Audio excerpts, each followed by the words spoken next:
నమస్తే, welcome to our channel. నేను సిరి. భారతిరెడ్డికి సమాచార శాఖ కామధేను అయింది. ఇప్పుడు ఆ సమాచార శాఖ కమిషనర్ గా పోటీ పడుతున్నారు. ఇంతకీ భారతిరెడ్డికి సమాచార శాఖ కామధేను ఎలా అయింది ఏంటి? సో ఈ అంశాన్ని మనకి వివరించడానికి మనతో పాటు ఉన్నారు ప్రముఖ senior journalist, political analyst CS Rao garu. నమస్కారం సార్. నమస్తే సార్, ఇప్పుడు చూస్తుంటే సమాచార శాఖ కమిషనర్ గా పోటీ పడుతున్నారు. ఇంతకుముందు చూస్తున్నట్టయితే భారతిరెడ్డి గారికి అది కామధేను అయింది. సో ఇప్పుడు మరి ఆ పోస్ట్ కి ఎవరిని పెట్టబోతున్నారు, ఎవరిని నియమించబోతున్నారు? సో సమాచార శాఖ కమిషనర్ అనగానే అడ్వర్టైజ్మెంట్స్ గుర్తొస్తాయి. ఏ పేపర్ కి అడ్వర్టైజ్మెంట్స్ ఇవ్వాలి, ఎన్ని ఇవ్వాలి, ఏ ఛానల్ కి ఎన్ని అడ్వర్టైజ్మెంట్స్ ఇవ్వాలి, ఎన్ని ఇవ్వాలి, ఏ సోషల్ మీడియా ఛానల్ కి ఎన్ని అడ్వర్టైజ్మెంట్స్ ఇవ్వాలి, ఇవన్నీ కూడా సమాచార శాఖ కమిషనర్ డిసైడ్ చేస్తారు. అందుకే భారతిరెడ్డికి అది కామధేనుగా ఉపయోగపడింది. సాక్షి పేపర్ కి ఓనర్ ఎవరు? భారతిరెడ్డి అఫీషియల్ గా. సార్ అన్అఫీషియల్ గా జగన్మోహన్ రెడ్డి ఉన్నారు. ఆయన ఏమో నాది కాదు జగతి పబ్లికేషన్ అంటారు. జగతి పబ్లికేషన్ కానీ ఇందిరా టెలివిజన్ కానీ ఖచ్చితంగా అవి జగన్మోహన్ రెడ్డి అలాగే భారతిరెడ్డి వాళ్ళిద్దరూ భార్యాభర్తలే కదా. సో వాళ్ళిద్దరూ సంబంధించినటువంటి సంస్థ అది. జగన్మోహన్ రెడ్డి ముఖ్యమంత్రిగా ఉన్నప్పుడు ఇందిరా టెలివిజన్ కానీ లేదా జగతి పబ్లికేషన్స్ కానీ ఇచ్చినటువంటి యాడ్స్ భారీ ఎత్తున ఉన్నాయి. ఆ నిధులు కొన్ని వందల కోట్ల రూపాయలు ఈ 5 సంవత్సరాల్లో వాళ్ళకి సాక్షి మీడియాకి ఇచ్చారు అనేది, జగతి పబ్లికేషన్స్ కానీ లేదా ఇందిరా టెలివిజన్ కానీ ఇచ్చారనేది ఆన్ రికార్డ్ ఉంది. దాని మీద విచారణ చేపట్టాలి అనేటువంటి ఉద్దేశంతో ప్రస్తుతం కమిషనర్గా ఉన్నటువంటి విజయ్ కుమార్ అనే అతన్ని సెలవు మీద వెళ్ళడానికి ఆయన ప్రయత్నం చేసినప్పటికీ ఆయన రిలీవ్ చేయొద్దని చెప్పి ఇప్పుడు ఉన్నటువంటి కొత్త ప్రభుత్వం ఏర్పాటు కాబోయేటువంటి కొత్త ప్రభుత్వం మౌఖిక ఆదేశాలు జారీ చేసింది. అఫీషియల్ ఆదేశాలు ఏమో చీఫ్ సెక్రటరీ నుంచి వెళ్ళాయి. అంటే ఏ స్థాయిలో కుంభకోణం జరిగి ఉంటుంది? కొన్ని వందల కోట్ల రూపాయలు కుంభకోణం జరిగింది. అసలు విచిత్రం ఏంటంటే అక్కడ ఆ శాఖలో జరిగినటువంటి కుంభకోణం సంబంధించి మాట్లాడుకోవాలనుకుంటే అక్రిడేషన్లు కూడా, జర్నలిస్టులకి ఇచ్చేటువంటి అక్రిడేషన్లు కూడా వాళ్ళు 10,000కి 20,000కి అమ్ముకున్నారు అనేది ఒకటి. ఐపాక్ కు సంబంధించిన సంస్థకు కూడా వాళ్ళు అడ్వర్టైజ్మెంట్ రూపంలో లేదంటే నిధుల రూపంలో ప్రచారానికి, సమాచార శాఖ అంటే ప్రభుత్వానికి సంబంధించిన కార్యక్రమాలని ప్రజల్లోకి తీసుకెళ్ళడానికి అది కొన్ని అడ్వర్టైజ్మెంట్స్ రూపంలోనూ కొన్ని కార్యక్రమాల రూపంలోనూ తీసుకెళ్ళాలి. దానికి కానీ కొన్ని నిధులు కేటాయిస్తారు. వాటిని ఐపాక్కి మళ్ళీ ఇచ్చారు. సో కాబట్టి ఇది పెద్ద కుంభకోణం. దాన్ని తేల్చాలనేటువంటి ప్రయత్నం ఇప్పుడు ప్రభుత్వం చేస్తూ ఉంది. అందుకే కామధేనువుగా భారతిరెడ్డికి ఉపయోగపడింది ఆ శాఖ. భారతిరెడ్డి ఆధ్వర్యంలో ఉన్నటువంటి మీడియా సంస్థలకి బాగా ఉపయోగపడింది. అది 100 కోట్ల 1000 కోట్ల అనేది ఎంక్వైరీలో కానీ తెలియదు.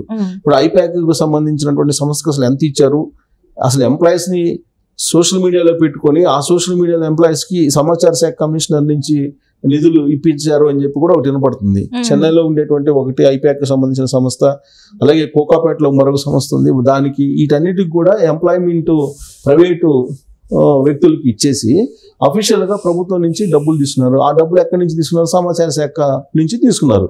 సమాచార శాఖ కమిషనరు ఒప్పుకుంటేనే కదా ఇచ్చేది, లేకపోతే ఇవ్వడానికి లేదు. సో అలాంటి పోస్ట్ కి ఇప్పుడు కీలకమైనటువంటి పోస్ట్ అది. దానికి 3 పోటీ పడుతున్నారు ఇప్పుడు. ఒకళ్ళు సాంబశివరావు అనే అతను, మరొకరు కృష్ణమోహన్ రావు అనే అతను, మరొకరు ఏఏ రావు అనే అతను, 3 పోటీ పడుతూ ఉన్నారు. సో సాంబశివరావు అనే అతను ఆల్రెడీ గతంలో స్కిల్ డెవలప్మెంట్ కి సంబంధించినటువంటి దానికి ఎండీగా చేశారు చంద్రబాబు నాయుడు హయాంలో. సో ఆయన మీద కొన్ని కేసులు ఉన్నాయి, కొన్ని ఇబ్బందులు పెట్టారు. కాబట్టి ఆయన్ని కమిషనర్ గా చేయాలి అనేది ఒకటి వినిపిస్తుంది. ఆయన ఆస్పిరెంట్ గా ఉన్నారు. ఇక ఈ కృష్ణమోహన్ అనే అతను చంద్రబాబు నాయుడుకి కొంచెం పరిచయస్తుడు, మాజీ ఐఏఎస్. సో కృష్ణమోహన్ ని నియమించాలనేది ఇంకొకటి వినిపిస్తుంది. మరొకటి ఏంటంటే ఏఏ రావు, ఆయన ఢిల్లీ సర్వీసుకు సంబంధించినటువంటి అధికారి, ఆయన్ని నియమించాలనేది ఇంకొకటి. వాళ్ళ ముగ్గురు యొక్క ప్రొఫైలు లేదంటే వాళ్ళ ముగ్గురు గురించి చెప్పాలంటే స్కిల్ డెవలప్మెంట్ కార్పొరేషన్ ఎండీగా సాంబశివరావు పనిచేశారు గతంలో.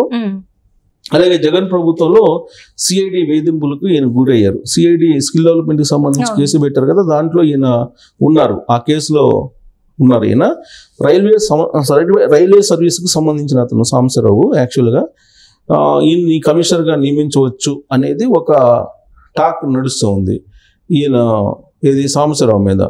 సో ఇక వీళ్ళు ఇది పైగా ఐఆర్ఎస్ అధికారి ఈయన కోగంటి సాంబశివరావు. ఈయన స్కిల్ డెవలప్మెంట్ కేసులో ఈయన ఒక నిందితుడిగా కూడా ఉన్నాడు. నిందితుడిగా ఉన్నాడు. సో దాని కాబట్టి ఈయనకి ప్రయారిటీ ఇవ్వచ్చు కమిషనర్గా అనేది ఒకటి. ఐఆర్ఎస్ ఆఫీసర్ కాబట్టి, రైల్వే సర్వీస్ నుంచి వచ్చాడు, ప్లస్ ఐఆర్ఎస్ ఆఫీసర్ కాబట్టి. అయితే సమాచార శాఖ మాజీ కమిషనర్గా పొట్లూరి కృష్ణమోహన్ పేరు కూడా వినిపిస్తుంది.